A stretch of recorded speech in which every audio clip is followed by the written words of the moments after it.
Assalamualaikum warahmatullahi wabarakatuh. Nama saya Putri Aulia Amanda. Saya Rahmawati Fauzia. Di sini kami akan mempresentasikan proyek kami dari mata kuliah Jaringan Komunikasi dengan judul Rancangan Sistem Otomatisasi Analisis Malware berbasis sandbox terintegrasi Telegram bot, N8N, dan VirtualBox dengan mekanisme snapshot rollback. Baik, secara sekilas, penjelasan sekilasnya ini tentang pendeteksi virus yang akan kita uji coba di Ubuntu lewat Kali Linux sebagai pengirim. Baik, di sini udah ada tampilan Kali Linux-nya. Ini adalah tampilan bersihnya. Lalu kita akan menampilkan layar Kali Linux.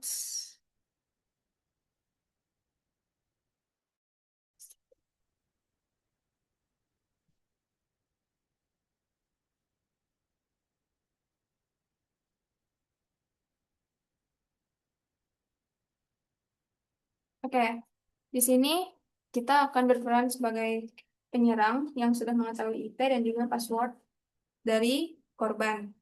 Di sini kita pakai SCP virus underscore s dot txt virus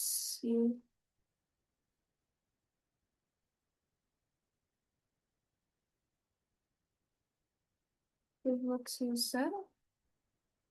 Lalu di sini adalah IP Ubuntu korban.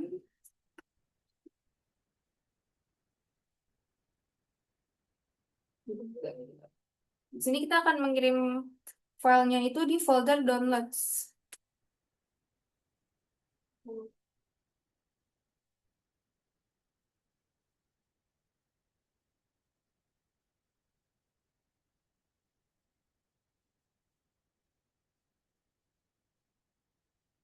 Di sini masukkan password Ubuntu korban. Oke, karena emang saat kita menulis password, dia tidak akan menuliskan eh, ketikan dari password tersebut. Nah, di sini kita stop sharing dulu. Kita akan kembali ke layar Ubuntu.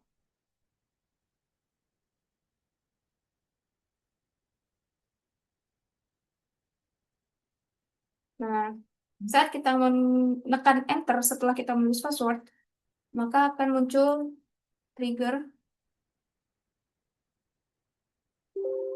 Nah, Nah, ini triggernya dari bawah sini. Lalu juga ada trigger untuk Telegramnya. Nah, di sini. Nah, setelah itu kita akan mengeklik bersihkan untuk membersihkan file asing tersebut.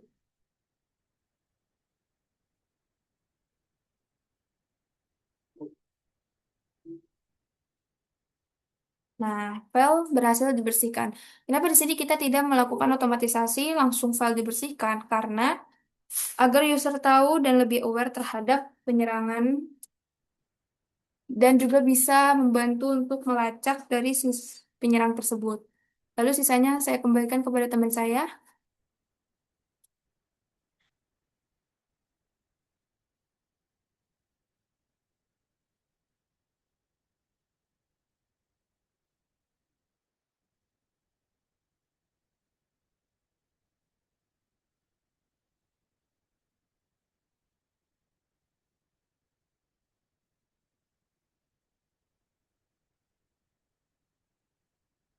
nah, di sini saya akan menjelaskan bagian-bagian yang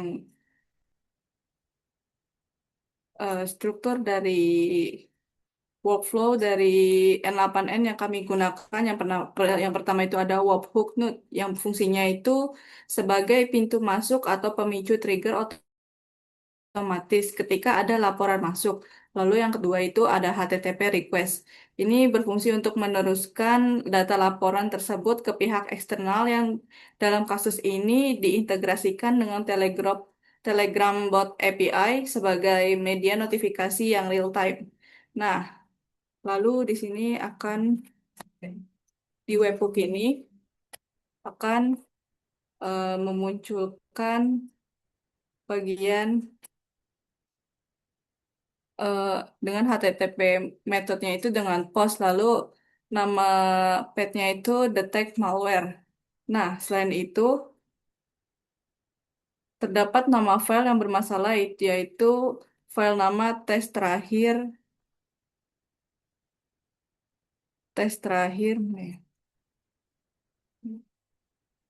hmm, tes terakhir.sh file namanya.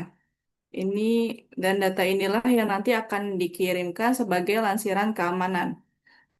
Lalu yang kedua itu ada ada HTTP request. HTTP request ini menggunakan metode POST lalu URL yang digunakan itu menambahkan API dari Telegram bot yang kita buat. Nah, lalu di sini melakukan service call itu menggunakan metode POST itu langsung ke URL API Telegram dengan token yang sudah ditentukan. Nah, token itu dimasukkan ke dalam URL tadi, lalu tipenya itu form data karena kita memetakan variabel dari webhook tadi. Secara dinamisnya itu isi teks yang dikirimkan ke Telegram akan disusun sedemikian rupa. Misalnya mengambil status itu infection dan nama filenya tes terakhir.sh untuk dikirimkan langsung ke ID obrolan eh, ke ID obrolan Telegram tadi. Maaf untuk nama filenya sendiri tuh pantauvirus.txt, pantauvirus.sh. Kita ganti, maaf salah itu. Udah cukup sekian. Ya, cukup sekian dari Kelompok kami, kelompok kami. kurang lebihnya mohon Mohon maaf. maaf. Wassalamualaikum warahmatullahi wabarakatuh.